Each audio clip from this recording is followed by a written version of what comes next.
Hi, everyone. My name is Angela Ash, and we are conducting our webinar called Spotting the Signals, Understanding Behavioral Threat Assessment. But before we begin, I'd like to go over our agenda. So first, I will do some housekeeping details, and then I will introduce our panelists.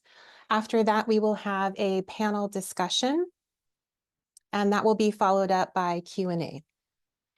So let me walk you through how you can submit your questions today. The chat function has been disabled, so please use the Q&A function on the bottom of your screen. We will try to answer those questions either in writing if it's a short response, or we will do them live depending on time. We will try to get through as many questions as possible. Okay, so let's get into our panel introductions. We have with us today Dr. Moises Aguirre. He was appointed Superintendent of Sweetwater Union High School District in April 2021. Dr. Aguirre is responsible for leading the largest secondary school district in California, serving approximately 36,000 students in middle and high school and approximately 10,000 adult learners. Prior to his current role, Dr. Aguirre served as the interim superintendent beginning June 2020, leading the district through the challenges posed by the COVID-19 pandemic. Before stepping into this interim role, he served as Assistant Superintendent of Facilities and Operations. In this capacity, he led the Nutrition Services, Transportation, Maintenance, Planning and Construction, and District Architecture departments.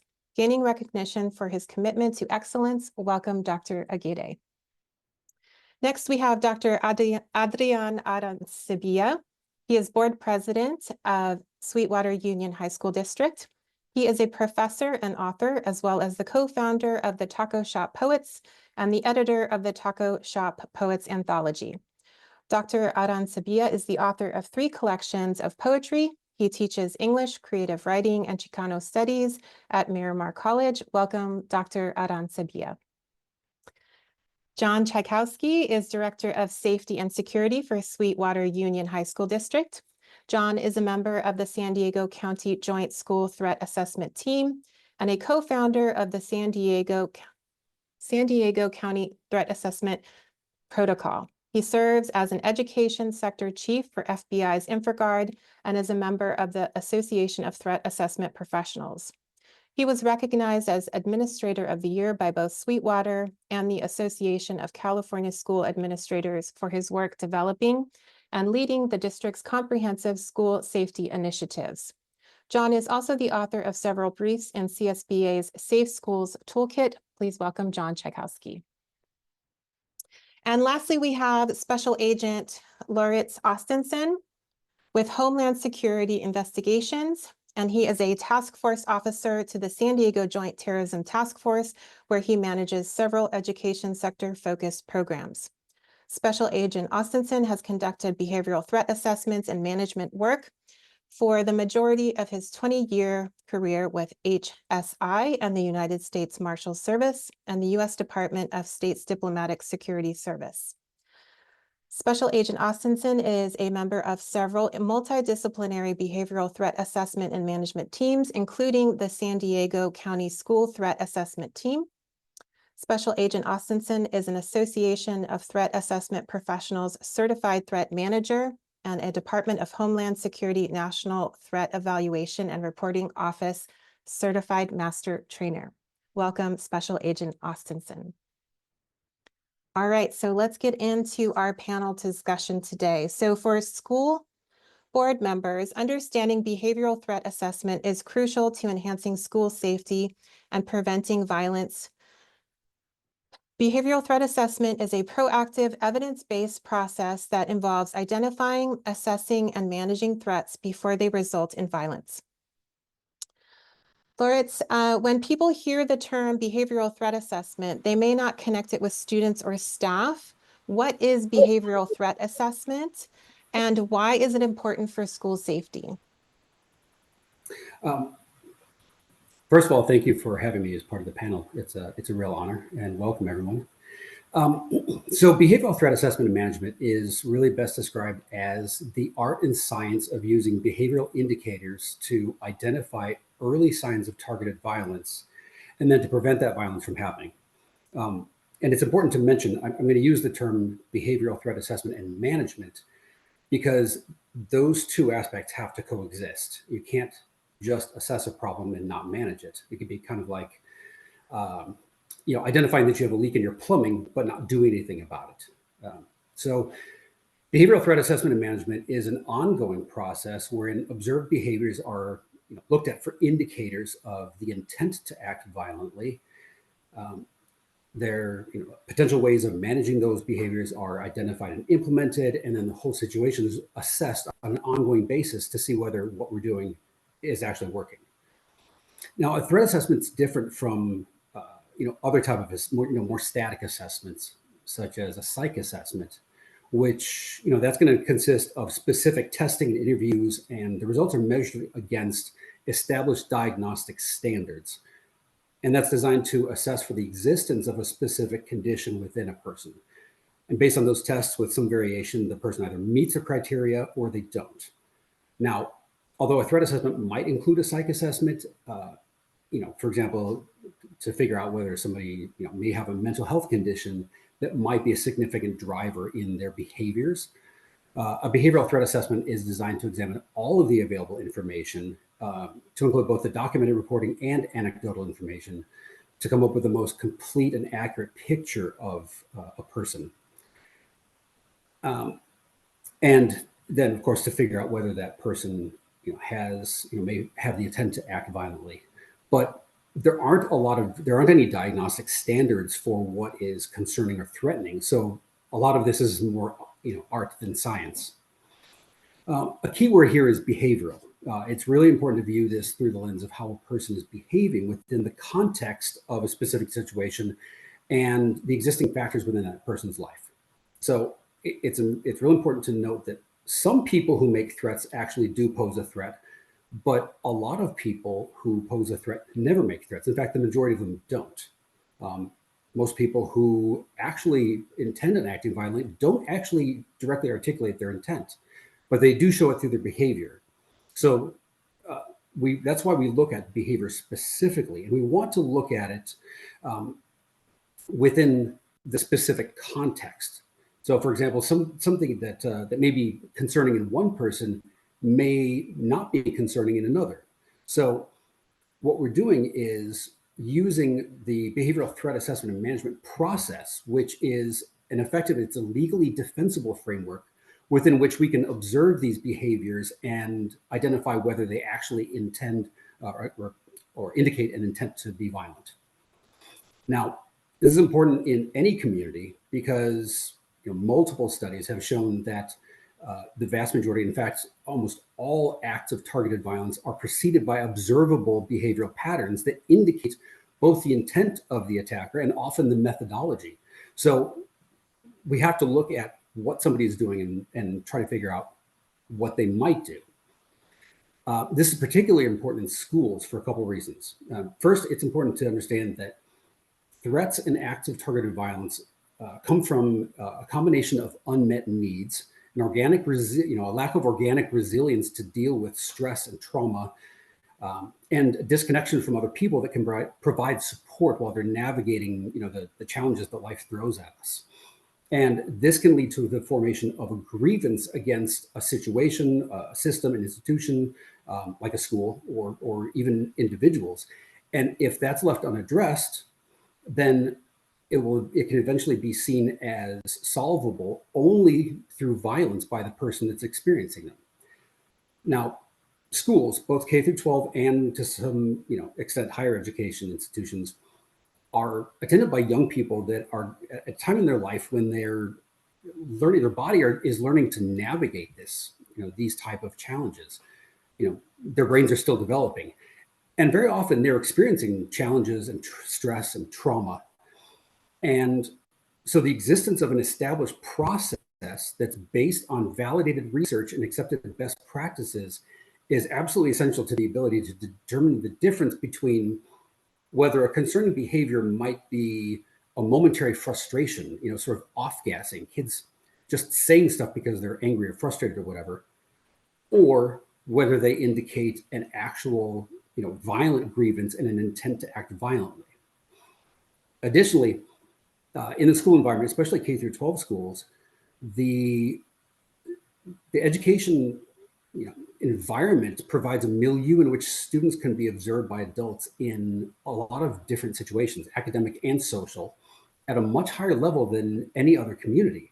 So this provides a lot of early opportunities to recognize and understand behaviors that might be concerning within the context of a specific student or person, and identify factors that might increase or decrease those concerning behaviors, and then figure out ways to address those factors that might be aggravating a person's stress before they resort to violence. Thank you. I have another question for you, Loritz, and John, if you want to weigh in as well. Who should be included on a school's threat assessment team, and what are their roles? Would you like me to start, or would you like John to? Yes, Loritz, go ahead. Okay. Right. Let me clarify from the beginning that the roles that I'm talking about are a bit broad stroke. So I'm not talking about specific representatives when they refer to a position within a school or a district. They're general roles. Now, based on my experience in this area, but also on best practices that are advocated by FBI's Behavioral Analysis Unit, the National Threat Assessment Center, and many studies, ideally, I feel that there should be two groups of people within a team.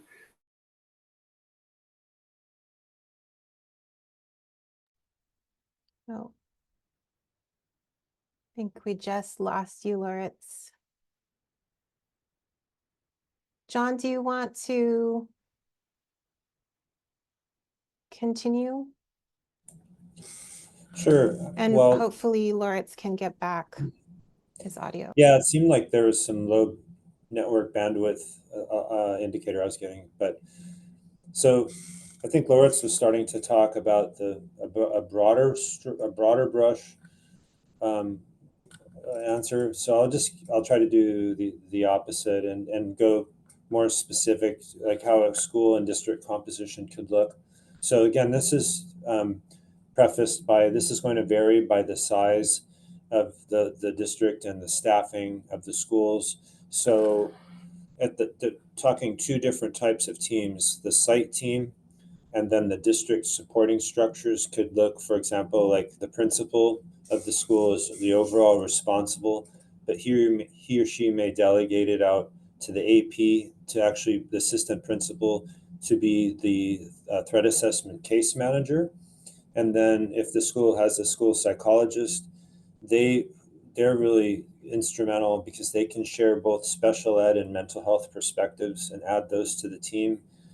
Counselors can be a really important add because they have different relationships with the students, usually that aren't disciplinary related. So they can, and then they can also help with the investigative through the whole ensuing management phases. Plus adding the school resource officer.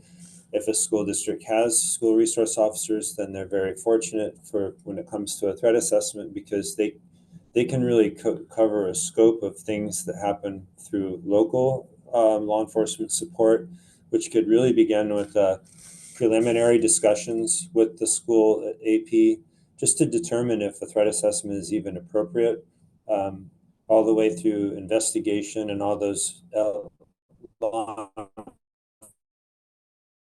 enforcement specific things like doing a any potential need for an arrest or release to parent. 5150 holds when they meet that threshold, and then follow-up coordination. And then in more complex cases, the SROs could keep coming back for part of a longer-term investigative process, and then working with other county and even federal partners. So that's what it could look like at a school site. And again, the district's team composition is really going to vary based on the size and resources in the district. But somebody ultimately should be responsible for the overall process. So If the district has a safety and security person, that's kind of obvious, but they might not. They might have that role, and especially in smaller districts, might get merged with the student support services person. But if you did have safety and security, they would be the overall case and program management, paying attention to process fidelity, articulating with your partners, staff training, protocol, and then if they're the ones that are tasked to work with SB 553, workplace violence prevention, then when appropriate, that could also be one of their areas within the context of threat assessment and management. Student support services will be a really powerful part of any district team. And like I said, in schools that don't have an office like ours, they're going to probably be running this process, and that they deal obviously with student placement, student discipline, but also coordination with the school sites, student records management, if you notice some things might be missing in the process, and then coordination with special education when that's appropriate. Then, of course, the special ed department should be part of the team to cover all special ed traditional roles, to include mental health.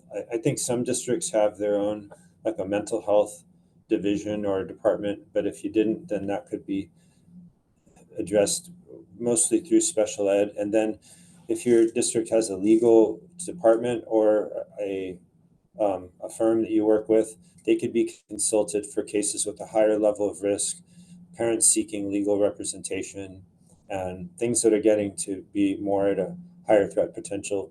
And then risk management in some districts might actually be tasked to run this program if they didn't have safety and security, based again on size, structure, and then also might be part of an employee case. And then lastly, in that vein, HR too. So. Great, thank you. Lawrence, I see that you are back. Are you able to hear us? Yeah, I can hear you Okay. fine. That was fun. Okay, so continuing on with the behavioral threat assessment system, why is it important to create and maintain a behavioral threat assessment team? And what are the key components of an effective threat assessment process? So I'm going to ask Lawrence to start, and then John, if you want to add on. Sure. So I'm going to use, because it's fall and it's that time of year, I'm going to use a football analogy for this. And this is courtesy of a friend of mine, Dr. Joe Holyfield, who's a clinical psychologist up in the San Luis Obispo area. So if you think of a community, whether it's a school, business, house of worship, church, mosque, synagogue, whatever, think of it as a football field.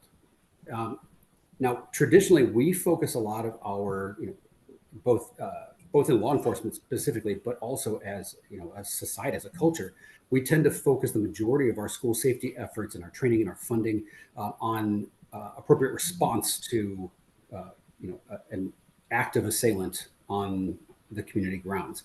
Obviously, that's necessary because when somebody brings violence to your doorstep, you throw everything you have at it. It makes sense to be very well prepared. So that is essential. But if you think of somebody, if you think of it in football terms, that's red zone defense. Your opponent has already gotten onto the grounds and they're about to score in their mind. So that means obviously you're going to do everything you can, but what it also means is that you've missed 80 yards of opportunity to prevent them from getting to that point. If we focus all of our energy on the response, we miss the opportunity to prevent the problem in the first place. So when we start engaging with behaviors of concern far left of bang through standing multidisciplinary behavioral threat assessment and management teams, we have a much higher likelihood of successful intervention before violence and nonviolent intervention. You have to remember that the toll that an incident, even a threat, takes on everyone involved, the physical, emotional, the mental, that toll is tremendous. While you're addressing threats and behaviors as they present themselves might not be comfortable, it's time consuming, sometimes it's even expensive. That cost pales in comparison to the discomfort and the cost of an actual response to an incident. So With regards to the key components of the process, obviously first and foremost, the highest priority has to be the safety of everyone involved, including the person making the exhibiting the concerned behaviors, but also the threat assessment and management team. And that's also the physical and mental well-being of everyone involved. Second, behavioral threat assessment is a process. It's something that's continual rather than static. Dr. Reed Malloy talks about it being a video rather than a photograph. So just as circumstances that influence a person's behavior change, the level to which they may pose a threat to others also changes. So we have to constantly, view threat assessment and management not as a single action at a single point in time, but rather a continuous process to account for those changes. And we have case law precedent now where we've seen schools and districts and even individuals being held civilly liable for failing to do so when somebody actually physically injures another. It's also important that this process be based on an established methodology that's validated by clinical research and by field practice and experience, because this establishes both the accuracy and validity, the effectiveness of the assessment, but it also provides a defensible platform, legally defensible platform for the team to do their activities. This is a growing field. Threats increase, they've increased exponentially over the last decade. So it's very important for us to keep in mind that as we get more and more focus on threats and what we're doing about it, there's going to be more attention from media. There's going to be more scrutiny from the communities that we serve. There's also going to be, a higher and higher level of liability if we're not meeting a standard of practice. It's also important to document the process and everything that you're doing for a case. We have a saying in law enforcement that if you don't put it in a report, it didn't happen. What reporting and documenting this, the activities that you do does is provide an account of what was done to address the issues. And that's very important if, unfortunately, all the efforts fail and violence does happen. Now, I say this frequently. In this world, we have to deal with three courts: criminal court, civil court, and the court of public opinion. And when something bad happens and people start pointing fingers and saying, well, you should have, or you didn't, documenting everything appropriately is really going to help a team and a district be able to articulate that they did everything that they could within their means. And lastly, I think a team should always really strive to find the balance between confidentiality and transparency. And this is really part of the art of threat management. Obviously, we have a mandate to protect the legal rights of everyone involved, not just potential victims and witnesses, but also the legal rights of somebody exhibiting concerning behaviors. But we also have an obligation to make sure that the community is aware of what we are doing to keep, frankly, to keep their kids safe while they're in school. So what I always advocate, and this is consistent with FBI's Behavioral Analysis Unit and with the Secret Service National Threat Assessment Center's guidance, is that you have to have a level of clarity and transparency with the community. Tell them that the team exists, maybe. Describe the types of things that the team would engage on and what some of the management options could include. But you're not going to give specific details. And it's important to convey that. Look, these are the problems that we'll tackle, and this is how we might tackle them. But we're not going to give specific details because we have a legal obligation to protect everybody's rights. Thank you. John, would you like to add on anything else? Just really quickly, I think Lawrence really covered a lot of the hows or the whys to your question, the implementation part. I always go back to the U.S. Secret Service's operational guide for threat assessment in schools guidance that we also reference in the toolkit, the CSBA toolkit, because it's a really universal guide of how to for schools, written specifically for schools. And they have like a 8-step process where first you have to identify the teams. Then number 2, identify both concerning behaviors and the prohibited. The concerning are more the hardest to talk about. Number 3, creating a central reporting mechanism or mechanisms, plural. 4, determining the threshold at which there can be law enforcement involvement. And then 5, the procedures themselves. Number 6, what are all the management options? So it's not just expulsion, it's not just discipline, but how do you actually help this person who's in a crisis and protect those who might be threatened? 7, creating this all within the context and education of a positive and safe school climate. And then lastly, how do you conduct the training for all the stakeholders? Thank you. Can Lawrence, I did you jump want to? in? Yeah, go ahead. Yeah, just one quick second. I want to touch on something that John brought up, because he was talking about the management options, including removal of a student of concern from school. And this is something that I think people often don't really understand, that just because you remove a student from school doesn't mean they no longer pose a threat. As a parent, obviously, if a student poses a concern, or a staff or faculty member, if somebody poses a threat in a particular community like a school, yeah, it'd be great to have that person gone and punt the problem somewhere else. But the fact is that just because they're not in school doesn't mean they can't come back to the school. In fact, it might sound counterintuitive to somebody that isn't real familiar with how we manage threats, but the fact is that when you have a student of concern, particularly, especially one that has had, that has some trauma or some adverse, circumstances within their life that's driving their concerning behaviors, it's actually better to have them in school because you have somebody keeping an eye on them. And schools are really, really well situated to provide that support and mechanism to lean into a student of concern and actually address the issues that they're facing rather than just treating the symptom, which is the concerning behavior.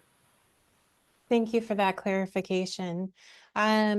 I want to highlight some of the different roles in the behavioral threat assessment process. So, Dr. Aguirre, can you explain your role in the process? And then if we could go through the panel here, you can identify how you are an active participant in this process. Thank you, Angela. Definitely. From a district leadership perspective, I think it's really important to take a mantra of trust but verify. And in this case, I'm talking about the team.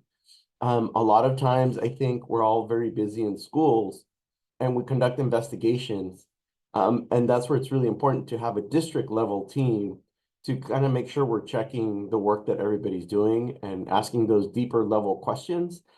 Because sometimes at the surface level, it's possible that in an investigation, something that seems rather innocuous is actually really telling from a perspective. And I can think of a couple of situations we've had in our district. I'm not going to get into the specifics, but because there's different questions that are asked from a district level team, it really helps inform this iterative process back and forth with our school sites and our district level staff.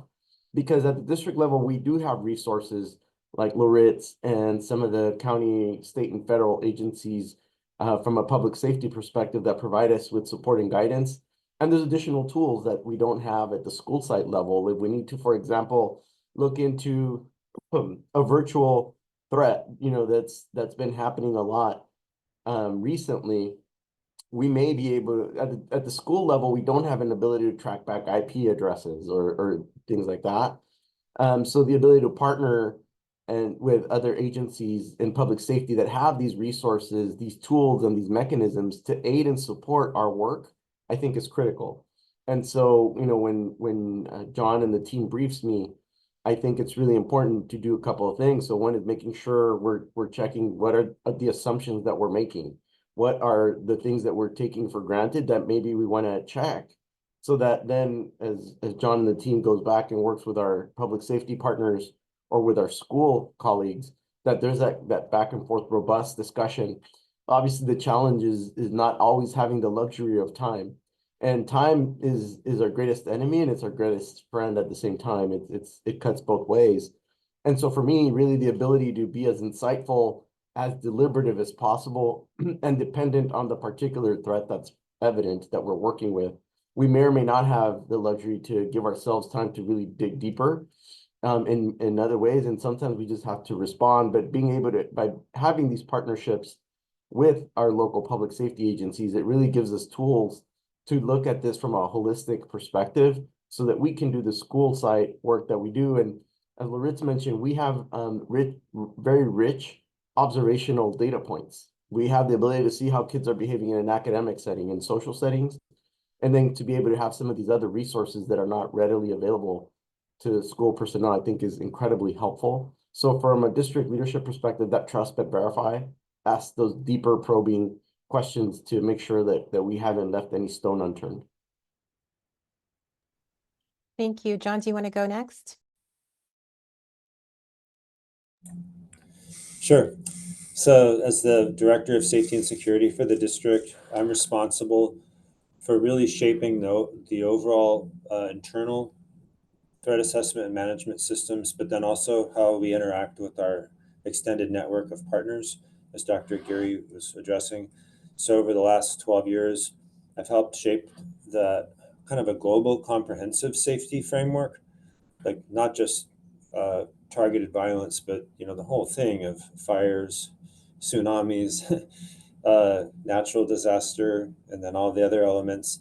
So this has to fit inside of that with that positive climate, along with strong protocols, partnerships. We kind of look at that kind of framework in the toolkit again. So threat assessment has become a core component of that larger comprehensive framework. That involves doing professional development, consulting with subject matter experts like Loritz and all our team members.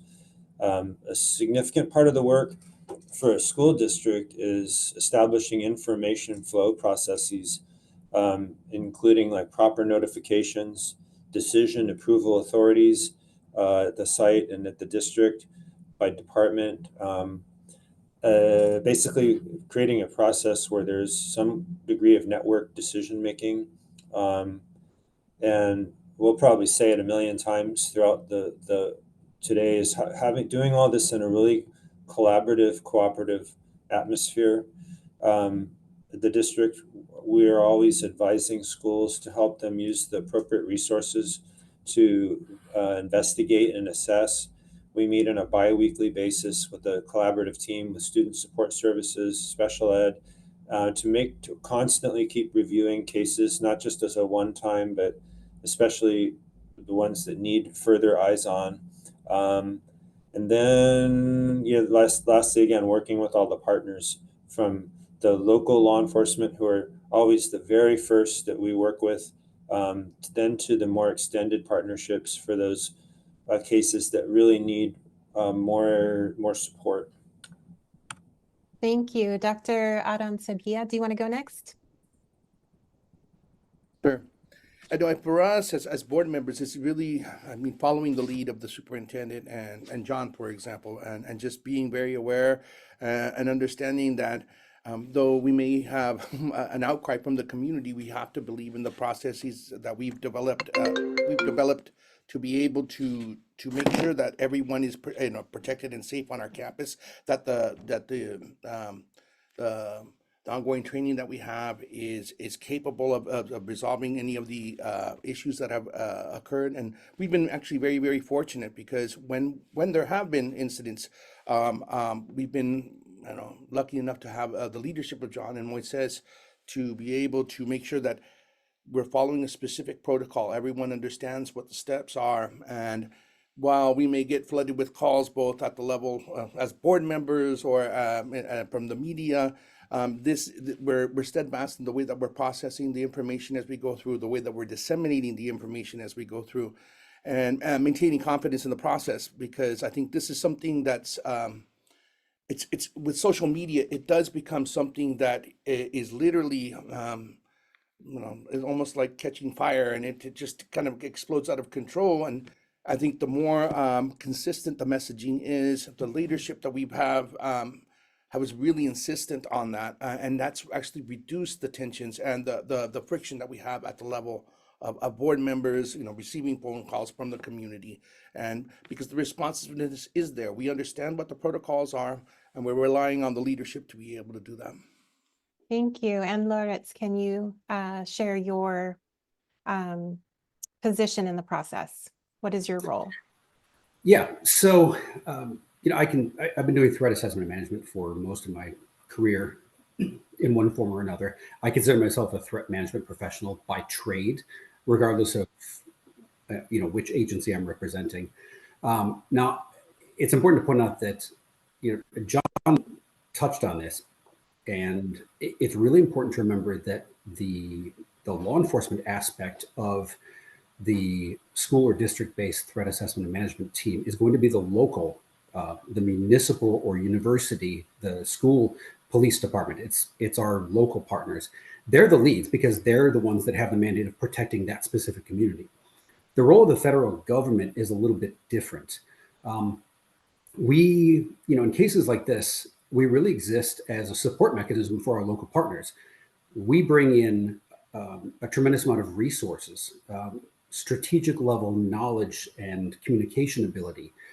We have access to, not just the foundational documents that form the basis of this practice of behavioral threat assessment and management, the stuff that it was, making prevention a reality by FBI's Behavioral Analysis Unit, the many studies by the U.S. Secret Service National Threat Assessment Center. We have those resources. We're the delivery mechanism to provide those to our local partners. So it's important to remember that, this isn't like the movies where, we step in and say, all right, well, we're in charge now. That's not our role. We can, when the situation requires it and we're asked to step in, but, and there are, frankly, there are times that sometimes talking with a federal agent actually helps, parents or students or, whoever understand the gravity of a particular situation. But for the most part, our role is to stay in the background and provide the resources, the connectivity across state and federal boundaries, and the vast knowledge and research from the U.S. government to our local partners to tackle this issue. Thank you. Now, pivoting a little bit and thinking about a local example, Dr. Aguirre and John, can you please share some examples of concerning non-prohibited behaviors that may be missed, or speak to thresholds for reporting and building a trusting climate to encourage reporting in general? John, do you want to go first? Sure.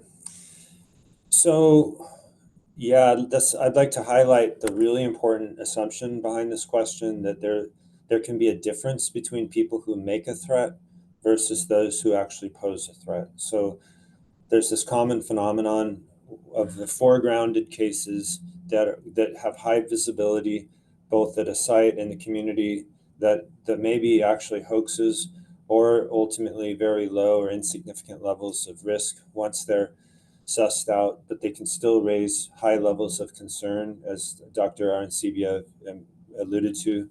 But most importantly, conversely, some of the most deeply concerning cases a district could see that are ultimately assessed down the road with a higher threat potential can sometimes be initiated or come to light because there are only like these non-prohibited behaviors. So behaviors of concern is, it's a really important thing to make a differentiation with, I think, when talking on the subject.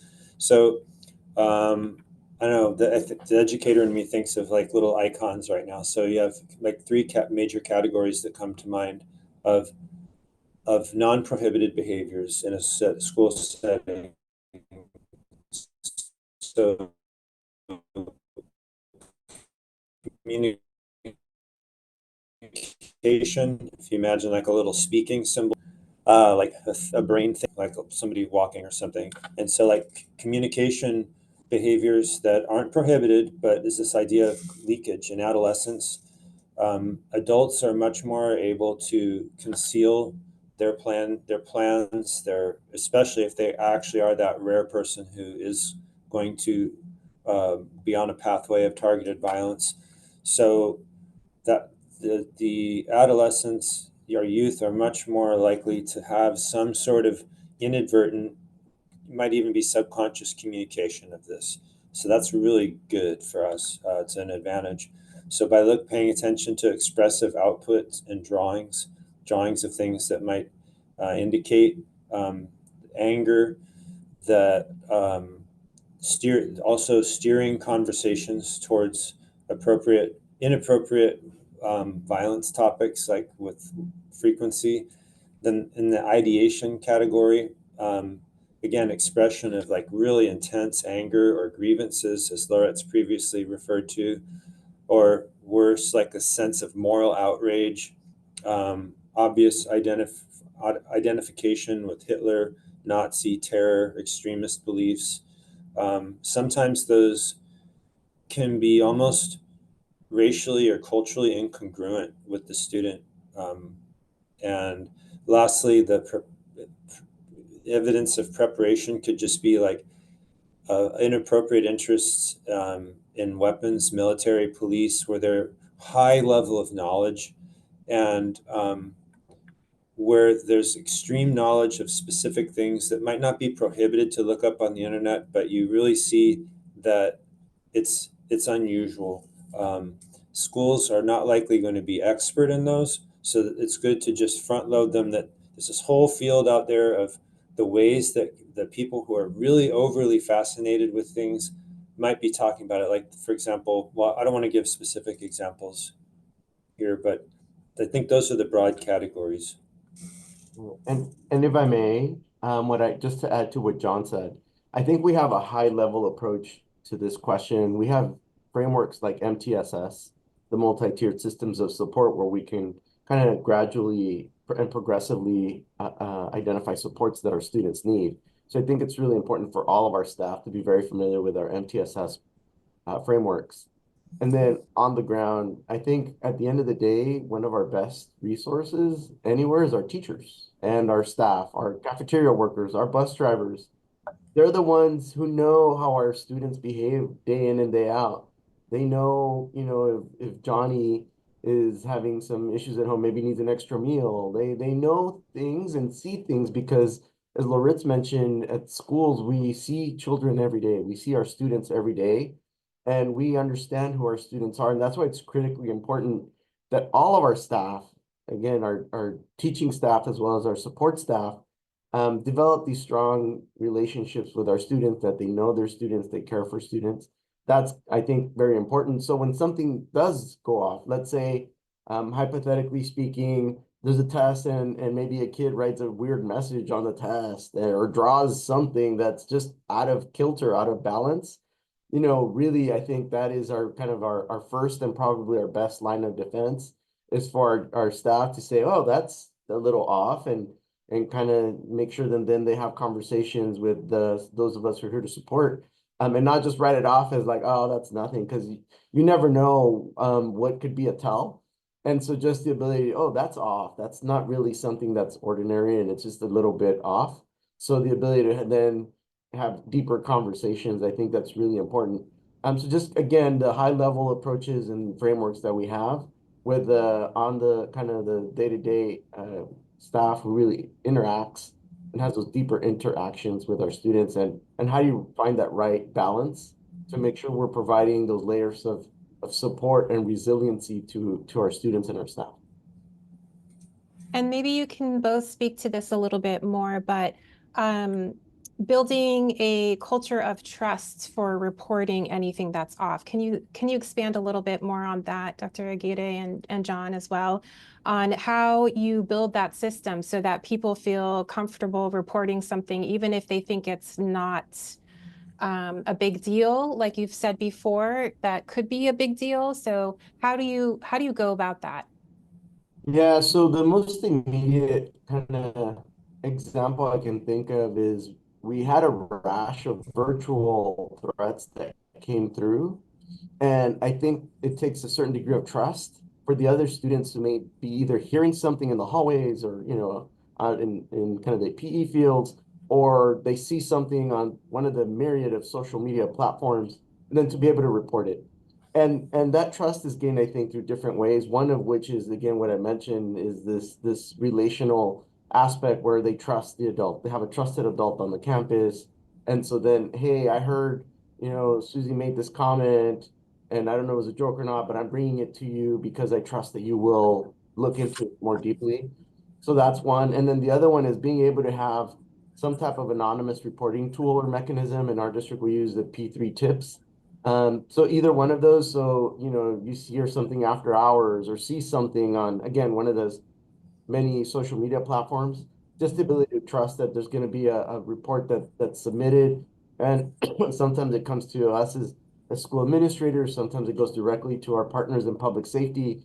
And that's where having these really strong relationships with public safety, with our local police department, with our school district, and just really approaching it from a community of support to add those layers of protection, because ultimately community is what adds this sense of trust. And I think that's the best thing we can do as school administrators is to support this sense of community, that we can have that trust. And if I feel or I hear or I see something that's concerning, I can report it. And then there will be a John Chikowski, a Lawrence Austinson, a staff member at your school district in your community who's this trusted member of the community who can then, in essence, jump into action to make sure we're providing that support and follow up. Because this field, it's evolving, and again, things happen sometimes pretty quickly, and sometimes they metastasize. So the ability to have partners, because there's not enough staff at one particular school sometimes to deal with kind of how the way these things kind of take a life of their own. So the ability to do this in community is really important. Thank you. Now, John, the do you one want to thing add? I might add that I think it's really important to train the staff who aren't actually involved in threat assessment, all those aforementioned categories of employees Dr. Aguirre went through, but who are interacting with students on a regular basis, that they understand that there is a threat assessment process. We've recently added that to our Senate Bill 553 mandated training, so that there's very specific explanation, like there is a process, and just because you report somebody that you think like that, this is making the hair on my neck stand up, it's a little unusual, they're not instantly going to be expelled, they're not instantly going to be arrested. It's just going to get more eyes to provide greater context. So you're kind of doing two things at once. You're saying, please report because there is a system that will in a process to investigate, but you're also managing expectations that they're not always going to be put in a hermetically sealed bag and sent to Mars. It's going to just depend. And then also that circling back with staff members and having that conversation with them wherein you say, thank you very much for bringing that to our attention. After a thorough assessment and having eyes on from PD, the district, and some other partners, we've actually determined that there's insignificant risk. It's not really a big deal. But thank you very much, and have that sense of closure. Or conversely, you have that conversation, it goes, and now we can't tell you exactly what's happening with the student, but there you won't be seeing him at our school for a while. Thank you for bringing this to our attention. I appreciate that. That is very helpful. And Lawrence, did you want to add on to that conversation? Yeah, actually, to be honest, this might be one of the most important aspects of this entire webinar is this concept of creating an atmosphere of trust and confidence within the educational setting, because there are, as I mentioned earlier, there are teams, there are groups of us that do this for a living. but we can't tackle problems that we don't know about. And students very frequently are the first ones to know about it. They know about it way before anyone else. We're not going to know about it unless they report it. And they're not going to report it unless they feel comfortable reporting it. In addition to the reasons that John laid out for encouraging reporting, one of the big ones is that very often there's a misperception that when I, as a member of a community, report somebody else that's in that community for exhibiting concerning behaviors, for making some sort of inappropriate, threatening comment or something, that it's going to get them in trouble, that I'm ratting them out, or that I'm being, maybe alarmist or overreacting.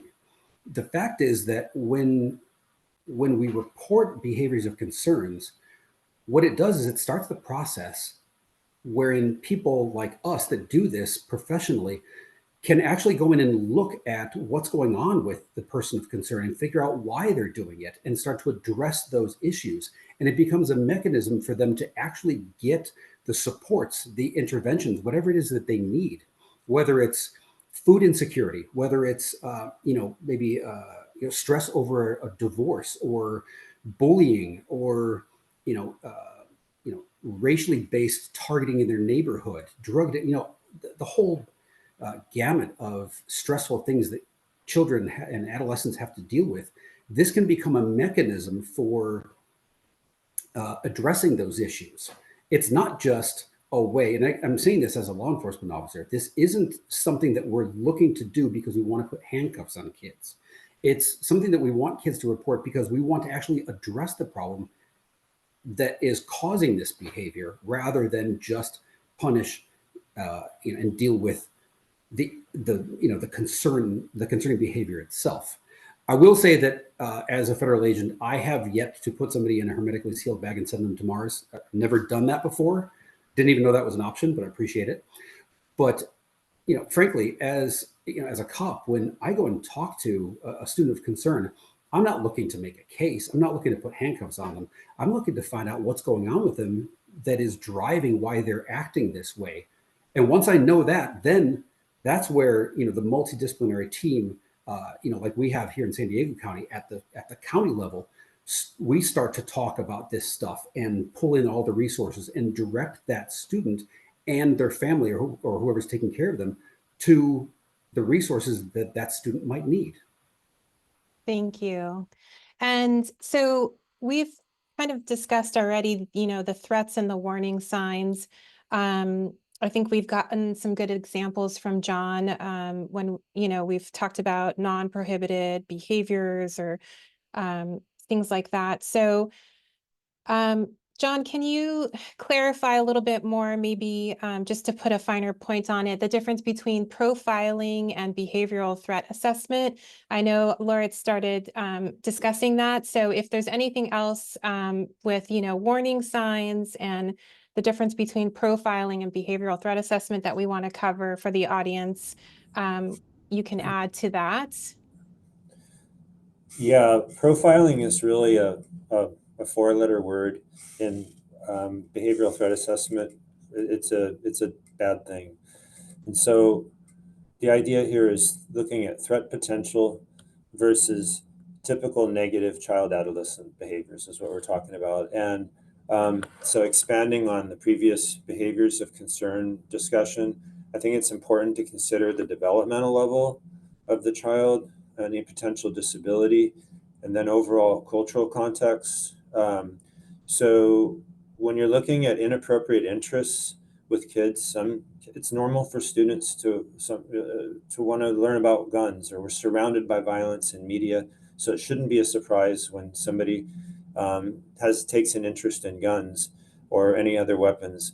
But to determine like the level, like when does it become inappropriate? Is it a inappropriate interest, like on a continuum? Like, is it becoming an obsession, or is it absolutely like now it is a fixation, like they're absolutely addicted to it? So looking at that level of interest is important. Looking at how much dedication of time and resources they've spent into learning about a subject, that can help look at this a little further? And then is it increasing over time versus it's like a steady flatline behavior? And then does the level of knowledge seem precocious or deep or a-characteristic for that person compared to what they know about other things? And then like looking at things in a spectrum of aggression, like did they have a communication that was just said like much more on another, like a quiet thinker, somebody who could actually plan like in a predatory manner. Then the bias part of the question, I think, is all about professional objectivity, and checking for bias is not easy for people. But profiling, that's not an assessment. Just as Lauritz mentioned earlier, alluded to, like checklists, just going down a list of risk factors alone, that's not an assessment. Our students are full of adverse childhood experiences and tons of risk factors, but just naming off risk factors without an actual assessment mechanism, that's not an assessment. And then leaping to conclusions based on fear and catastrophizing because people are spinning up and like a little melting down nuclear reactor of anxiety. That's not an objective process. So, and then I think having only one person overly influence the process, unless they're a subject matter expert, certified threat manager, but having just one person on a team overly influence the team's process, that's not objective assessment. And then I think lastly, and Lauritz hit this, and we're going to keep driving this one home, that it's not just about removal and discipline. So if the whole goal of an assessment seems to be to justify a student's removal, that's not objective either. Fantastic, thank you. Lauritz, I want to highlight or talk about social media for a moment. And Dr. Agede had mentioned this earlier about hoaxes. And so what role does social media play in identifying potential threats, and how should schools monitor and respond to online activity? Well, so this is, we could probably spend an entire day talking about this because younger people spend sometimes more than half of their lives online. The balance that used to exist even 10 years ago between digital life and real life has really moved, especially with younger people. Now, what this does is it creates an environment in which relationships can exist that would never exist in the real world, and people will do things that they in the digital world that they would never do in the real world. So, saying something very inappropriate or hateful towards another person, somebody might not do that in person, but there's this perception of anonymity and distance that the internet provides and social media provides, that people are willing to do things there that they would never do in real life. Now, I want to be clear that the internet and social media are not bad things. They're actually, in some cases, they can be very good things, and they can provide supports for students that really may need it. An example that pops into mind would be, a young person growing up in a very conservative household in which homosexuality is seen as very, very bad. Clearly, that person is not going to get the support they need in the home, but an online community may assist them in coming to terms with their own sexuality. So, in something like that, it could actually be very good. But you have this dark sort of part of the internet that allows, for example, one person to spread hate outward towards a lot of people, relatively anonymously, or conversely, a group of people to sort of gang up on and gang bully a specific person, again, somewhat anonymously. So when you think about it this way, it's, you can kind of see that this provides an environment that can be absolutely toxic to a person's mental health. John mentioned earlier, a lot of the adverse childhood experiences that so many of the students in K through 12 schools experience. That's very real. The fact is, though, that a lot of these same ACEs, that average childhood experiences, can also be, students can be exposed to them online. Things like, they can see domestic violence, sexual abuse, racism, bullying, drug abuse. They can view that or be connected to those experiences online when they have an otherwise very supportive, healthy life in the physical world. Also, it's important to remember that the mental and emotional stress that some of these students feel, and not just students, people feel, can have real world physiological effects. You just can't live in that kind of stress constantly. So they very frequently result in poorer health, in poorer self-image. We've seen cases where, after cyberbullying, after a significant amount of stress experienced online, students have taken their own lives.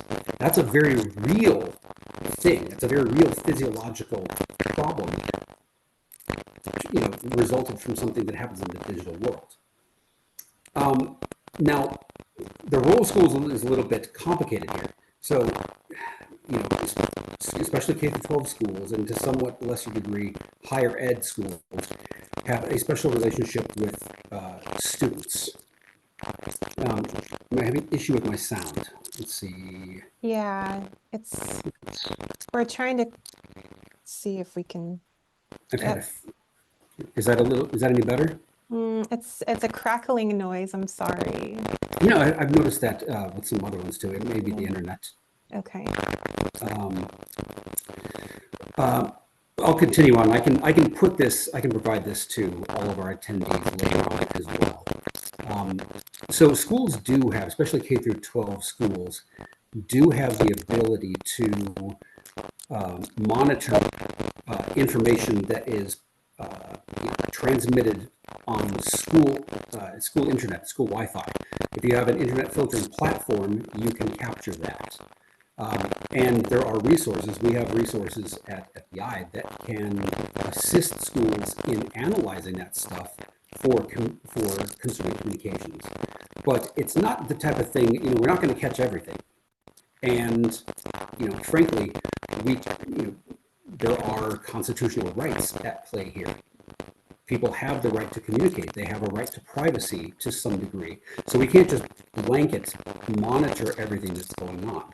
But if you have an effective internet filtering platform that captures everything that's done on school Wi-Fi or on a school or district issued device,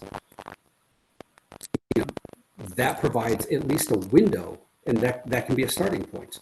And we do have analytic programs that can assist our partners in looking at that stuff and determining whether or not it's it's concerning. A big part of it, again, we're going to go back to the issue of reporting. We're not going to see school districts, law enforcement. We're not necessarily going to see the social media traffic that happens between the students, but students see that. And when you have a culture of trust and confidence, where students feel comfortable going to an adult, and there's an adult that is willing to listen and take it seriously, we have a much, much higher chance of being made aware of some of these issues or concerning communications that are being transmitted via social media before they actually reach the level of somebody hurting somebody else or themselves. Thank you. Yeah, there we go. Okay. Thank you, Lawrence. So turning now to implementing a threat assessment team. Dr. Sibia, how can school boards ensure that threat assessment teams are properly trained and equipped to handle potential threats? Well, I think the first and foremost, I think it's actually being supportive of the superintendent's actions in terms of developing a team and providing funding to be able to have not only a lead on site within the district, but also be able to develop relationships, and if need be, have funding to be able to find somebody, an external expert, to be able to advise the district as well.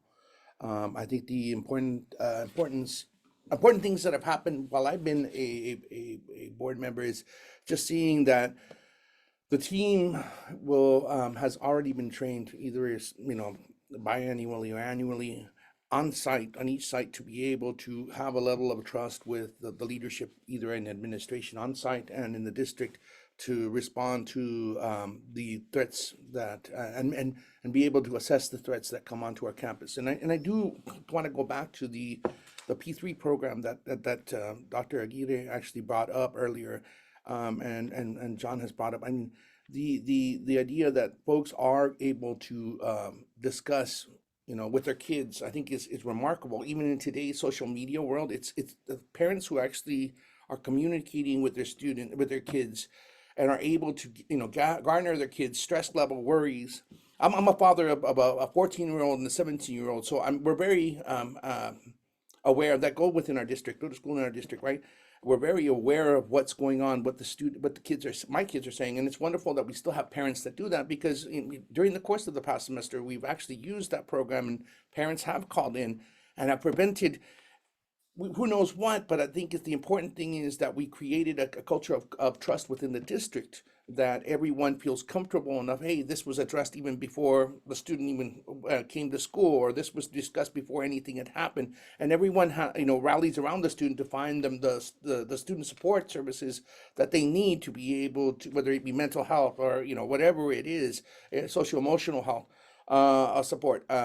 To be able to get them to what they need to be able to have a positive experience in school. Now, but at the same time too, that's laid out by the leadership, by John, and then how he relays that leadership to all the principals within the area, within our district, and all the assistant principals, and we actually review the plans and how they function on site. And yeah, you do run not drills, but you check and see what things are going on site, and then reevaluate each time you do have an incident. What could we have done better, or what steps can we review and see that if it's just communication to the students on site while the threat is going on, because that can be a traumatizing thing for students as well, to discussing it as a staff. And I think that those are the things I'm kind of seeing as a board member. In my first 4 years, it was amazing to see. Everybody knew what they were supposed to do, from the teacher to the janitor to to the counselor to the administrator on site. When we had a threat, everyone was expected to fulfill a role, and that's because we've been training, we understand our roles. And I mean, it's really important as a community at that point to rally around and give praise to the administrators, teachers, support staff, and even if it's the maintenance folks that provide a safe space for our students. Because at the end of the day, all we want is our student to come home safe and sane, right? And when that happens, because we've taken proactive steps, for me as a board member, it makes me feel, oh, we fulfilled our mission, right? That was the whole point of my work as a board member, and the district as a whole. So I think that funding is important, really assessing with the superintendent whether or not we have a plan, and when events and assessments have to take place. Hey, did we do enough? Was there preparation there? And debriefing as it's both the board and at the level of the district employees. What could we have done better? What positions can we use, or situations can we use to learn from out of this? I've been really impressed, because more often than not, we catch things, and knock on wood, I'm saying this, we catch things ahead of time, but it's because of the cooperative nature and the trust that we've developed at the level of our students, our parents, our teachers, our administrators, and our district leadership. Excellent, thank you. That was a perfect segue to John to explore a little bit more and highlight the best practices for documenting and following up on threat assessment. If you want to address that, John. Sure. So documentation format, like let's just say document. And you want to have of course, you ultimately have a system to record this information with. I think the term is structured professional judgment in the trade of threat assessment. So we've moved to the Salem Kaiser Cascade system, hosted in an online Microsoft SharePoint platform. We developed with IT department for this very purpose. So it's kind of hand built. But there's information management 101 comes to mind. So you want to make sure the platform is HIPAA FERPA compliant. That it's recommended that that's not part of an education record due to the multiple confidential investigative layers. And then you have to also use caution about including items that might be prohibited from being part of the investigative materials, such as some of the anonymous tip kind of things, because that's just raw, unprocessed information. And then, of course, I guess the consideration of SB 553, which is imposing new records retention requirements that we're still sussing out. Then on the follow-up side, I think I just can't thank my colleagues enough that I work with. I'm so lucky to have a collaborative team with our student support services department, and then special education, and then legal. But we have biweekly meetings where we get together again and we review all the current ongoing cases and just try our very best to make sure we're not dropping something, and to make sure that we're paying attention to the evolution of a case. In some cases, deciding when something no longer needs to be monitored or if there's escalation. And then sometimes another really important thing districts can do for follow-up is to have joint meetings between sites when there's going to be a change of placement, to make sure that there's a really robust, information-rich handoff. So to provide the student in the new setting all the supports that he or she needs, from learning to socio-emotional to maybe some of the actual safety aspects. So articulating all those making sure all those things are happening and the right people are at the right seat is really a big part of the follow-up from the district perspective. Thank you. And I'm going to pose a larger question, and maybe John, you can start, and then the rest of the group can add on. So once a potential threat is identified, what are the appropriate steps for intervention? And then what are the resources that are available to support students? I know that you have touched on mental health supports and counselors, but maybe if there's anything else that we need to share with folks, we can add that. Okay, this is kind of the $10 million question. So you've assessed, now what do you do? And this is the most important part. So like Loritz mentioned earlier, so you've realized you have a leaky pipe. Well, now how are you going to fix it? Or what are you going to do? So I think at the very forefront, it's nice to have a system. It's nice to have some sort of scale, a threat potential scale that helps you at least sort of classify what you're looking at in terms of overall threat potential. So like maybe 75 to 85% will probably ultimately be at the very bottom of the pyramid of just low, insignificant, but they still might need some supports and to be plugged into the MTSS system of supports. But it's nice to know, okay, we're dealing less with something that has threat potential, like, whew, thank goodness. And now it needs to go to SST process, or maybe a child find, or those kind of things. Or does it need more active monitoring? Are we at that next level where this is a much, much smaller group of the threats, maybe 15 to 10% or less, that actually do require some sort of active monitoring, and then defining what that is, defining who needs to be aware of them, with all the confidentiality pieces in mind. And then identifying the triggers, the de-escalating and protective factors. That's a key part. That should be a key part of the threat assessment. Here's where you actually apply them. Again, figuring out what's going to trigger that person. On the other hand, what's going to help de-escalate them. And then what are protective factors that could be put in place.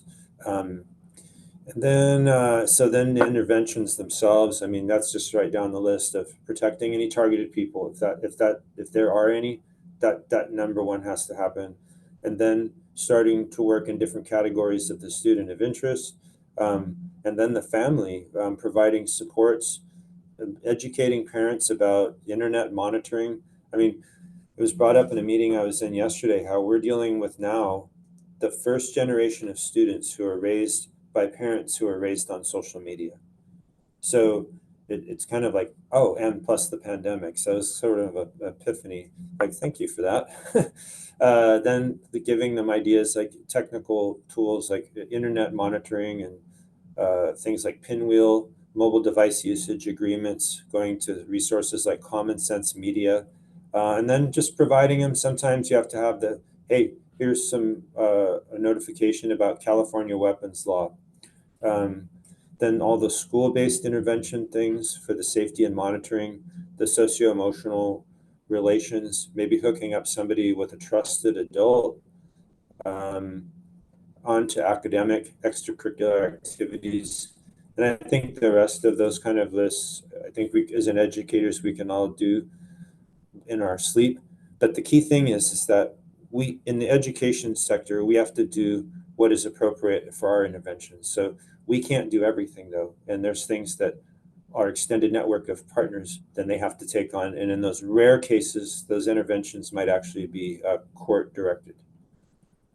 Thank you. That's very rare. Thank you. So now thinking about communicating with your community, Dr. Aguirre, how should schools communicate with parents, law enforcement, and the community about potential threats without causing unnecessary panic? Thank you, Angela. That really, I think, is where the art of the work resides. It's not a science. And for example, what do I mean by that? So we have to be able as professionals to process the information, the particular threat in front of us, and identify the appropriate means of communication. I really like Lawrence's analogy of a football field.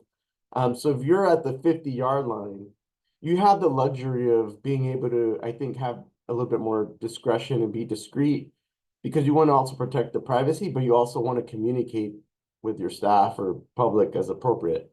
If you're in the red zone and something's going off, i.e., there's a lot of social media buzz and communication around, oh my God, there's this online threat at a particular school, you're not going to have the luxury of time. So one thing I think that's very helpful is to be able to have since we've gone through this a number of times now, we have the outlines of contours of a communication message. Sometimes it's to the effect of we are aware and we are actively reviewing and in contact with our partners. So that you immediately, because I think the societal expectation for communication has changed over time. We are now in a moment, I believe, where the expectation is instantaneous communication with all the different platforms. So for us is how can you get enough information, so that our parents and our staff knows that we are aware, we're not in the dark and we are aware. However, we're not going to be unduly alarming our community. We're going to be working to put together a very thoughtful response to the incident, whatever the incident may be, and then putting forward information to our public. When I say public, that's really writ large. First and foremost, you want to be communicating to your parents, your staff, because they're the ones who are going to be wondering what's going on most directly. But it could also involve news media outlets. They're going to be asking you and peppering you with questions, and you're trying to create the space so that John and his team can be partnering with Loritz and be able to put a plan in place. And I think from an organizational district perspective, we want to put messaging out there that we are aware, but we also need to be able to have the experts do the work that the experts do and not rush to comment or put a statement out just because you need to, but be very thoughtful about that. And having gone through it now on multiple occasions, I think really what it takes is moving and being able to understand that we're going to work with paradox and contradiction because the situation is probably going to be quickly evolving. and you want to stick to things that you know that you can comment about. You don't want to comment on anything that's privacy protected or private in nature, but you also, again, want to be a sense of stability. You want to be a sense of comfort and order. We have a process, we have professionals, we have partners that we will address this appropriately, because the one thing you don't want to do is feel like we're overreacting or that we're underreacting. And so trying to get to that really kind of, that's where the art of the work happens in terms of communicating during a crisis, is making sure you're not overreacting and then creating alarm, because that could cause harm. You don't want to underreact as well, because then you could miss things. Once you have a team that's gone through this, I think we have the ability to really have a professionally structured discussion or method to process the information and then identify the appropriate steps. And one of those steps is critical, is how do we communicate? And communication, in my experience, is best when well and fully coordinated with our partners, whether it's law enforcement, whether it's our school staff, whether it's district staff. We need to be well coordinated, because any misstep or sense of contradiction can then create its own sense of kind of can create its own situation that you then is going to it will distract you from the work. And the last thing you need in these kind of very tightly wound situations is distraction. So you want to be as, put information out there, factual as possible, protecting privacy, but creating a sense of stability is how we tend to process these situations from a communication perspective. Board members need to be keenly informed, but they also need really clear information that sometimes there's things that they may be privy to, or inquiries that they get. And so it's a two-step process where board members many times inform us, because as the elected officials, they're getting inquiries, they're getting questions, media is reaching out to them. So the ability for them to be well prepared with a response, I think, is part of the responsibility that we have as staff to support our board members as the elected representatives of our public, to be well informed. And sometimes that needs to happen really quickly. But it's multiple flows of information, upwards, downwards, and sideways. And for us to be able to understand the communication and multimodal is really important. Excellent, thank you. Dr. Arancinbia, do you want to add on to that as a board member? Well, yes, I can give you one example that, the communication part is just, and I'm not even going to specifics, but sometimes you will see, as we're trying to actually clarify and actually maintain a steady kind of communication level, that kind of calms everyone down. What you'll see parents in their frustration, and then social media as part of it will be the absolute opposite, where somebody will post something that is completely disinformation. It's not even misinformation, it's completely disinformation that's of some other site, of some other event, and they're using it and saying this is what's happening at our school. Those are the competing trajectories in terms of information that we're consistently navigating and negotiating at once within the situation of the understanding what the threat assessment is, under our understanding, and then what it is out in the community. And I think that's the difficulty of our age with regards to the the social media age, and it was heartening for us that our students actually behaved better than some community members and our adults with regards to being responsible with how social media was used in a crisis situation. And I think that's one of the things that, all of us, even though we're worried, we have to take a step back and say to ourselves, hey, let's be rational about this. Let's listen to the professionals and let's engage. And we as board members have to reiterate that same confidence, that same sense of trust, and at the same time, too, understanding that we are working together to be able to message in a way that maintains students on campus safe, and make sure that parents and community understand that everyone is safe. And that's difficult, especially in the age that we're in with regards to social media. It's a delicate dance. I get that. Definitely. I'm not seeing any questions in the Q&A, so I'm going to continue on. And Thinking about collaboration, Lawrence, I know that you've spoken about your role as a law enforcement officer, but how should schools collaborate with law enforcement? So you all have a very robust relationship in San Diego. What about if a LEA doesn't have the resources or doesn't have that relationship? How do they go about collaborating with their community partners? And what would you recommend they do first, maybe? Or, how should they go about building that relationship? Well, so the role of law enforcement within this often takes a lot of different forms, and within California, you know,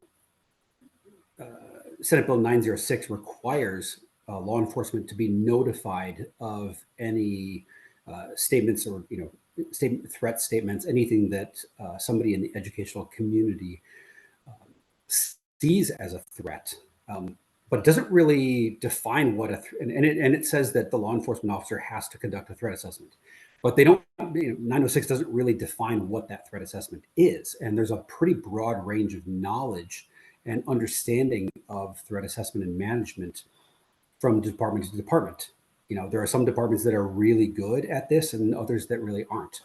And that's one of the areas where, frankly, the federal government has resources that are available. One of the first things, and this isn't limited to just law enforcement, actually, I would recommend that any entity standing up a behavioral threat assessment and management team do from the very beginning is reach out to the local FBI office and coordinate with their behavioral analysis unit representatives there. Those are people whose specific job it is to take the knowledge that BAU at headquarters has and apply it through our local partners in the field. I would also recommend reaching out to the local chapter of the Association of Threat Assessment and Management, Association of Threat Assessment Professionals, ATAP, because that's going to be an absolute wealth, not just of knowledge, but also resources and connectivity. So if a department doesn't really have inherently the expertise, it can come from those places. You can get it there. Another great resource is the DHS National Threat Evaluation and Reporting Office. NTR or Enter has a certified master trainer program that not only provides the baseline understanding of the concepts of behavioral threat assessment and management, not just for law enforcement, but for any community, but they also train trainers to go out and teach that stuff within their community. The whole goal is to create force multipliers. So you can take a handful of people, and all this training is very similar because it's all based on the foundational knowledge in this discipline. But you can send people to this training, which I will add is at no cost. DHS pays for that. You can send people to this training. They can then not only understand it, but become certified to train the rest of the community. So it's a great way of spreading that knowledge out throughout the entire school community. So even though a department, a law enforcement department may not organically have the resources or knowledge that might be required for more serious cases, the resources are out there. All they have to do is ask. Reach out to your local ATAP chapter and or to your local FBI field office. Especially in cases where a really high risk case with high visibility and a high potential for violence, you want to get a real expert involved externally, and those are great places to find those experts. Thank you so much. We are just at time. So I want to remind everyone that we will be following up with all registrants for the recording link. And we mentioned a lot of resources during this conversation, so I'm going to gather those resources and we will share them out with all of the registrants as well. I want to thank my panelists today. You all are fantastic in giving your time today, your expertise, all of your knowledge. Very much appreciate you all. And I want to remind the audience that if they want to reach out to our research team, our email is research@csba.org. We are happy to hear from you. We are happy to support you. So please don't hesitate to email us if you have any questions about school safety. And I want to thank you all for tuning in today. Loritz, did you want to mention one last thing before we sign off? Yeah, sorry, my apologies. There was one other resource that is available all over the state of California. It's actually available all over the entire country, and that's the National Fusion Center system. There's one in every state. In California, we actually have 6. There's a California Fusion Center, but every major geographical area within California has a fusion center. These are people who are also tied in not just with the federal government, but every other law enforcement agency in the area. And it's a great way of networking. If one department or one entity doesn't have resources, reach back to your local fusion center. And I can provide those along with the rest of the resources that I'll give the attendees. So thank you. Fantastic. Thank you once again. And thank you for tuning in, and thank you all for your time. I appreciate you. Take care. Bye-bye.